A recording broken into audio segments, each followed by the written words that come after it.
Pessoal, sejam bem-vindos de volta a mais um boletim informativo aqui do nosso canal. E nesse vídeo aqui, gente, eu vou trazer uma bomba que foi divulgada de uma prisão que aconteceu, que chocou o Brasil inteiro, que envolveu principalmente o STF. Realmente é uma notícia muito grave, eu vou explicar todos os detalhes desta informação aqui para todos vocês.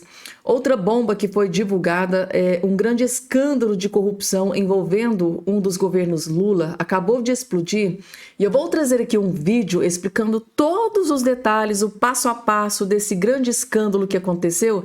Só que eu já vou avisando vocês, assistam o mais rápido possível, porque esse vídeo com certeza vai ser apagado a qualquer momento, tá? Ele vai ser deletado a qualquer momento devido à gravidade de tudo que está sendo exposto, tá? Por esse jornal que decidiu expor esse escândalo de corrupção no governo Lula, e eu tenho certeza absoluta que esse vídeo que eu vou colocar aqui para vocês vai ser apagado a qualquer momento. Por isso é importante você ter acesso a esse vídeo para que você saiba da verdade, porque eles vão tentar esconder este escândalo que está sendo divulgado aqui amplamente, principalmente nesse vídeo que explica, né, a riqueza dos detalhes que aconteceu dentro desse escândalo. Por isso que eu digo para vocês com toda certeza absoluta que esse vídeo a qualquer momento vai desaparecer da internet. E é claro que eu vim trazer urgente esse vídeo para vocês terem noção do que está acontecendo, gente, tá? Além dessas outras várias informações, por favor, gente, tá? Só quero convidar você a se inscrever urgentemente aqui no nosso canal, tá? Se você é conservador, é de direita, eu convido você a fazer parte aqui da nossa família, se inscrevendo aqui embaixo no canal, ativa o sininho das notificações e compartilhe o vídeo o máximo possível vocês puderem. Aqui vocês serão muito, mas muito bem-vindos, gente, tá?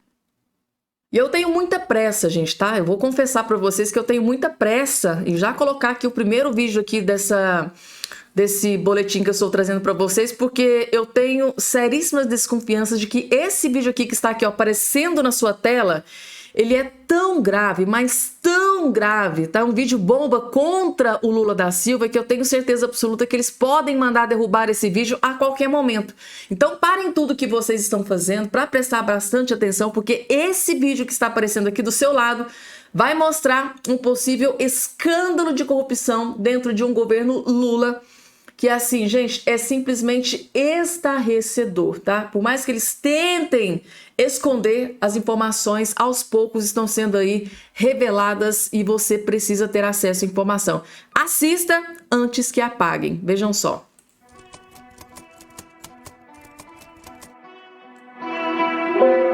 Tudo começou na quinta-feira, dia 10. A Saab, empresa sueca fabricante dos caças Gripen, emitiu um comunicado anunciando que recebeu uma intimação do Departamento de Justiça dos Estados Unidos para prestar informações sobre o contrato fechado em 2014 com o governo brasileiro.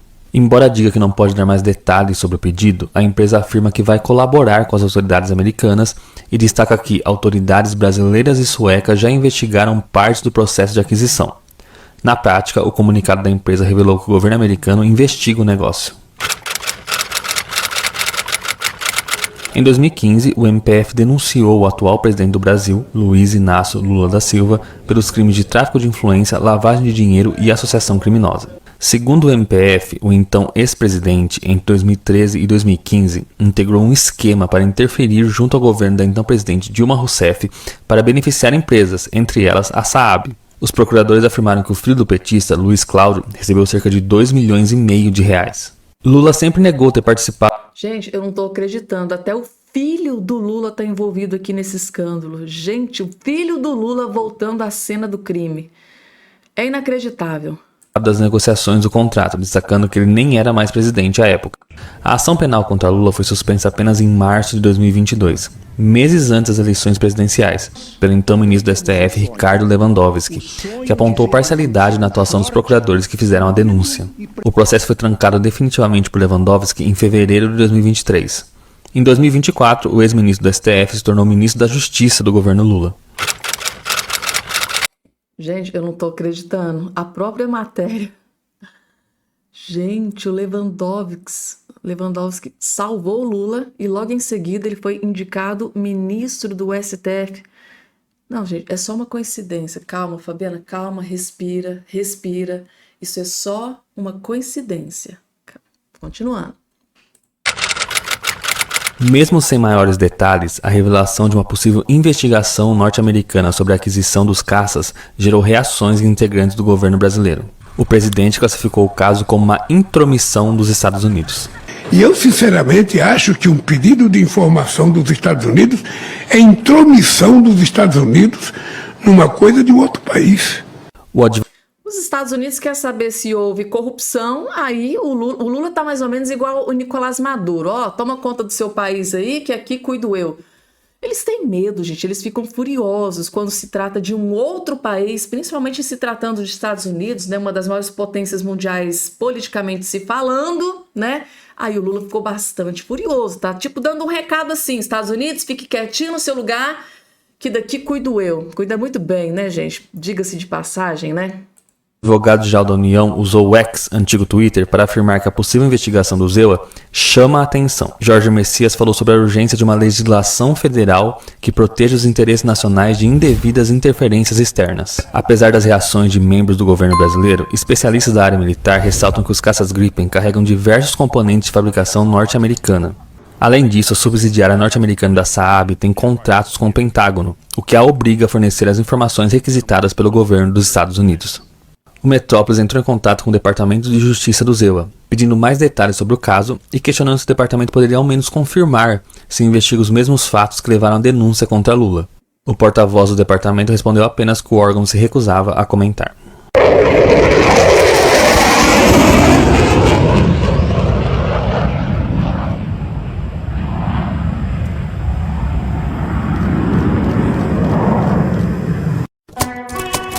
Pessoal, esse vídeo que foi postado aqui pelo portal de notícias Metrópolis, ele traz uma denúncia tão grave, mas tão grave contra o Lula da Silva, que eu tenho as minhas desconfianças que eu acho que esse vídeo aqui não vai ficar no ar por muito tempo, tá? Então assistam, vejam e revejam para vocês verem o quanto é grave a situação, tá? Até o Lewandowski...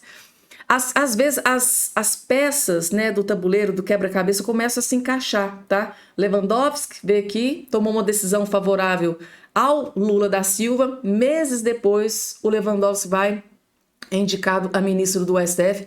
São algumas coincidências que a gente fica assim pensando, gente, como isso é possível? E podem ter certeza absoluta que agora, a partir de agora, os Estados Unidos, né, pegando no pé numa dessas, né, que pode ser um dos maiores escândalos de corrupção da história da política brasileira, envolvendo um dos governos Lula, principalmente o governo Dilma Rousseff, que veio para dilacerar mesmo o Brasil. Então, assim, eu não tenho dúvidas, gente, tá, de que essa bomba envolvendo aqui esse escândalo do Lula vai explodir a qualquer momento, ainda mais com os Estados Unidos entrando na jogada. No meu ponto de vista, uma bomba está para explodir a qualquer momento, né, envolvendo a compra desses caças que, assim, no meu ponto de vista, nesse angu tem muito caroço, porque se o Lula tá furioso dizendo que é uma intromissão dos Estados Unidos, você pode ter certeza que algo de errado aí não está certo, porque, sabe, já viu aquele ditado que quem deve não teme? Se o Lula tá preocupado, se ele tá furioso, se ele tá dizendo que é intromissão, é porque algo muito grave está. Tem uma lama, gente, por debaixo desse tapete. E eu acho que os Estados Unidos vai acabar expondo todo esse escândalo para o Brasil e para o mundo inteiro, gente, tá? Assistam, tá? Assistam esse vídeo aqui, porque eu acho que a qualquer momento ele pode desaparecer da internet. Continuando aqui com as informações, gente, tá? Eu tive acesso aqui a uma informação que eu achei ela muito, muito interessante, que resume por que é que o Lula abandonou esse pleito eleitoral de 2024. A ACM Neto diz que a ausência de Lula nas eleições foi medo da derrota, ou seja, foi um comportamento completamente cobarde por parte do Lula, porque ele teve medo de ser derrotado e que a derrota fosse mais acachapante ainda, que além de ser, né, derrotado, ele pudesse ser visto como motivo de chacota. Então, por esse motivo, ele decidiu, ao invés de ficar aqui durante o pleito eleitoral, ficou viajando, né, pelo mundo afora, como se aquilo estivesse acontecendo, uma das campanhas, um pleito eleitoral dos mais importantes da história da política do Brasil. O vice-presidente da União Brasil, Antônio Carlos Magalhães Neto, ACM Neto, avalia que o presidente Lula, do PT, não participou ativamente das eleições municipais para não puxar para si um eventual desempenho ruim como o que aconteceu. O ACM não acredita na versão de que Lula não esteve em palanques para evitar conflito com aliados. Acho que se ausentou foi por medo de trazer a derrota para o colo do governo, disse o político em entrevista ao jornal Folha de São Paulo. A ACM Neto também destaca o bom desempenho de partido do centro, como do PSB, MDB, Progressista de União Brasil, e destaca o fiasco do PT no pleito.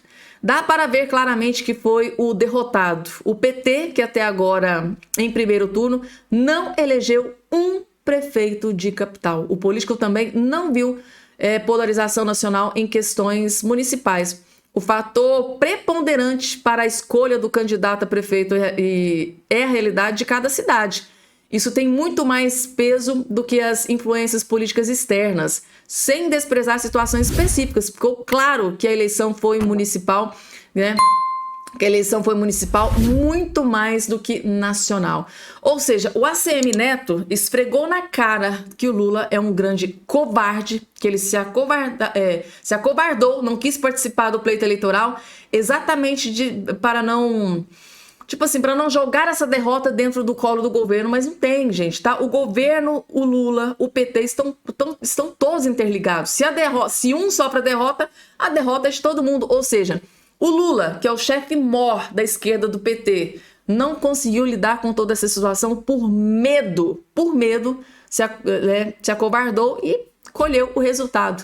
A maior derrota cachapante da esquerda no país aconteceu nesse pleito eleitoral. E piora, gente, daqui a pouco eu vou trazer uma bomba de prisão que aconteceu envolvendo o STF, mas eu preciso trazer para vocês aqui essa notícia da Folha de São Paulo, as derrotas mais doloridas para Lula no primeiro turno. Gente, esta informação divulgada pela revista Veja, se o Lula ler aqui essa matéria, ele não vai conseguir dormir essa noite. Porque ela revela, tá, gente, tá, as derrotas mais doloridas para o Lula, que se a gente for parar para pensar, faz todo sentido, gente, tá? Eu só vou ler o início aqui, porque a explicação óbvia já está no início aqui da matéria, vai ser bem rapidinho.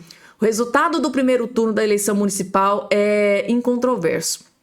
A esquerda saiu derrotada e o centro, a direita e os conservadorismos fortalecidos. Apesar disso, o presidente Lula alega, né, que o governo não fracassou nas urnas e que o revés se restringe a seu partido, o PT, que não teria aproveitado o crescimento econômico e a retomada dos programas sociais feitos de sua gestão para conquistar um número maior de prefeituras. Ou seja, o próprio Lula reconhecendo o fracasso do seu governo e do seu plano para essa eleição. Até agora, a legenda ganhou apenas 248 municípios e está na 9ª colocação entre as siglas que mais conquistaram prefeituras.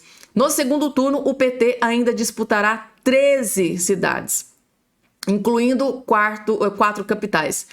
Temos que discutir o papel do PT. Hoje, 80% dos prefeitos foram eleitos em 5 estados, todos do Nordeste, disse o presidente na sexta-feira 11, né, a uma rádio de Fortaleza. Agora aqui é a parte mais preocupante. A declaração, tá, revela um dos dissabores do Lula. O PT deixou de ser um partido nacional. Olhem, gente, preste atenção nessa parte aqui para vocês entenderem o desespero do Lula. O PT deixou de ser um partido nacional para piorar, comandará principalmente municípios de pequeno porte. As 2 grandes vitórias até agora ocorreram em Contagem e Juiz de Fora, ambas em Minas Gerais. Ou seja, na região, ou seja, o PT deixou de pegar prefeituras no país inteiro. Então ele se concentrou ali numa região. E é uma região que já era comandada pelo PT. Agora, se o Lula está sendo varrido das outras regiões, o que é que o Lula pensa em fazer em 2026? Então, esse é o grande desespero, tá? Deixou de ser um partido nacional, tá? Então, ele está conseguindo ali, o seu reduto está conseguindo ficar ali no norte e foi, assim, praticamente esmagado também pelo norte, pelo nordeste, onde ele era muito forte. Deixou de ser um partido nacional. E isto, gente, tá? É uma das piores notícias possíveis para o Lula da Silva, que tem intenção em ser presidente da República em 2026. E ele próprio, né, reconhece o fracasso, né, dessa campanha para o pleito eleitoral de 2026. de 24. Agora aqui, gente, tá? Deixa eu só ver aqui, mostrar isso aqui pra vocês. Que interessante, né? Porque eles adoram fazer alguns ataques. Daqui a pouco, notícia de prisão aqui pra vocês. Ministro de Lula critica Tarcísio e chama Neel de bolsonarista, gente. É incrível, é incrível. Qualquer coisa, qualquer informação que desmoraliza, tá, o governo Lula, eles jogam a culpa no bolsonarismo. É, sim, impressionante. Olhem só isso aqui. Um recente desentendimento entre a autoridade de São Paulo e do governo federal trouxe à tona questões relacionadas a conexões dos serviços de energia elétrica da região. O governador de São Paulo, Tarcísio de Freitas, utilizou suas redes sociais para criticar a concessionária Enel, que é responsável pela distribuição de energia elétrica após um apagão prolongado na Grande São Paulo. No centro da discussão está a responsabilidade sobre a concessão e fiscalização desses serviços que o governador atribuiu ao governo federal. Ou seja, o Tarcísio de Freitas detonou o governo federal e disse que a responsabilização pela distribuição de energia em São Paulo é do governo federal. Aí, o ministro do Lula veio aqui, para não ficar por baixo, declarações e respostas oficiais. Em resposta às declarações de Tarcísio de Freitas, o ministro de Minas e Energia, Alexandre Silveira, afirmou que a responsabilidade pela fiscalização da Enel, assim como de outras concessionárias, cabe à Agência Nacional de Energia Elétrica, Enel. Silveira destacou que a Enel foi composta sob o governo anterior, do qual Tarcísio faz parte, e ressaltou que a entidade deveria ter aplicado punições ou realizado uma fiscalização mais adequada sob a concessionária, tá? O evento que deu início, né, ao imbróglio, né, foi um significativo apagão que afetou cerca de 2,6 milhões de consumidores na área, né, de concessão da Enel em São Paulo. Até o momento, 1,3 milhão de consumidores permanecem sem eletricidade. Tá aí, gente. Ou seja, para tirar a responsabilidade do governo federal, agora a culpa é o quê? O ministro de Lula, Tarcísio, chama a Enel de bolsonarista. Agora a Enel, ela é uma empresa bolsonarista. Esta é a justificativa do ministro do Lula, que deveria estar resolvendo o problema e joga a culpa todinha na Enel, porque ela é uma empresa bolsonarista. Gente, é inacreditável como são ardilosos esses ministros do Lula. Próxima informação aqui na tela para vocês, gente, tá? Encontro de Lula com 2 candidatos à presidência da Câmara. O Lula tá completamente desesperado com essa sucessão da cadeira do Arthur Lira, gente. O homem não sabe para onde que vai, não sabe o que faz. O presidente Lula do PT se encontrou com 2 candidatos à presidência da Câmara dos Deputados no sábado. O encontro ocorreu em Belém, no Pará, durante a celebração do Círio de Nazaré. Durante os festejos, Lula encontrou os atuais líderes do PSD da Câmara, o Antônio Brito, e do União Brasil, Elmar Nascimento. Os 3, inclusive, posaram para a foto juntos. Além de Lula e dos candidatos ao comando da Câmara, ministros do governo também saíram na foto, entre eles Celso Sabino, Márcio Macedo. Tá aqui, gente, tá? Elmar Nascimento era tido como candidato favorito do atual presidente da Câmara dos Deputados, Arthur Lira, até setembro de 2024, quando o parlamentar baiano foi preterido. O favoritismo mudou após o deputado Marcos Pereira, do Republicanos, desistir de sua candidatura e anunciar apoio a Hugo Mota, do Republicanos, que se tornou o preterido de Lira. Elmar, então, se uniu a Brito, que é o candidato de Gilberto Kassab, para se opor a Mota. Os 2 prometem não desistir das candidaturas e dizem que um apoiará o outro em caso de segundo turno. Ou seja, um verdadeiro problema, né, para o Lula da Silva, porque ele tem que dar um tiro certeiro. Se ele der um tiro errado, aí, gente, as propostas do Lula, nada vai ser aprovado ali dentro do Congresso Nacional. Vocês estão entendendo? Porque o Lula não consegue governar. Então ele tem que dar um tiro certeiro, um míssil ligado na pessoa certa que vai levar essa presidência, porque ele corre um grande risco, um sério risco de ter ali os seus projetos, suas pautas, tudo que ele precisa, principalmente aquelas que vai criar muitos impostos no lombo do povo brasileiro. Então, assim, ele está muito preocupado com o sucessor. E se ele der um tiro errado, gente, desse aqui pode destruir o Lula da Silva ao ponto dele chegar, né, onde chegou a Dilma Rousseff. Vocês viram o que aconteceu com a Dilma Rousseff, né?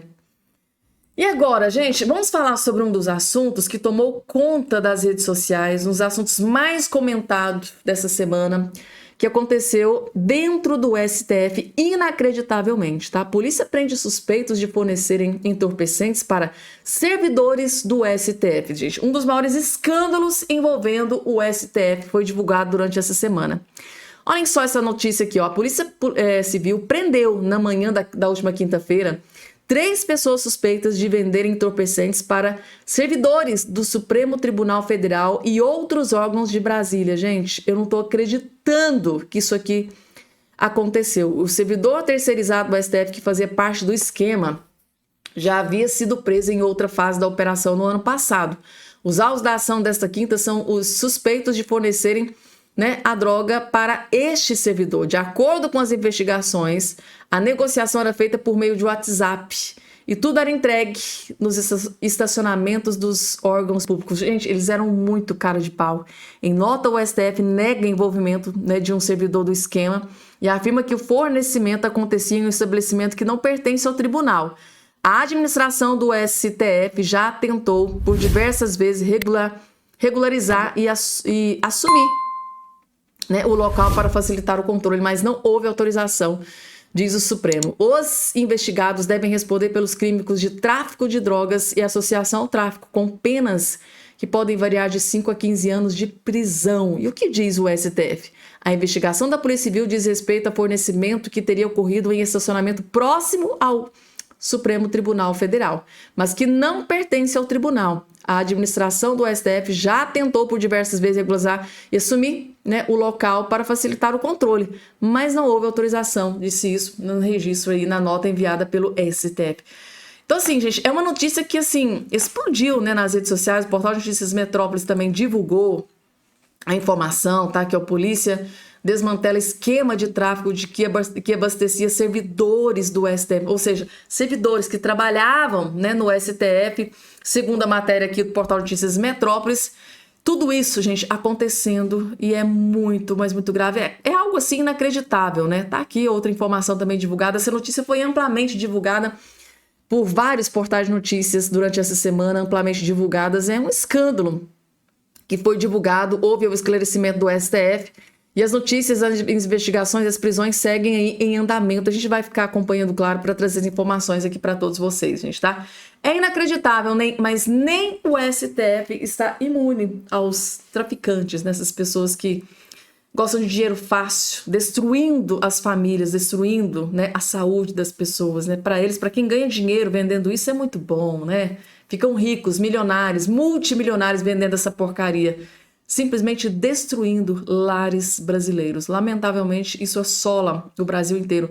E agora, a próxima é a liberação dos jogos, nessas bets, essas casas de jogos online, principalmente outro que está consumindo as famílias brasileiras. É isso, gente. Eu vou ficando por aqui. Até o nosso próximo encontro.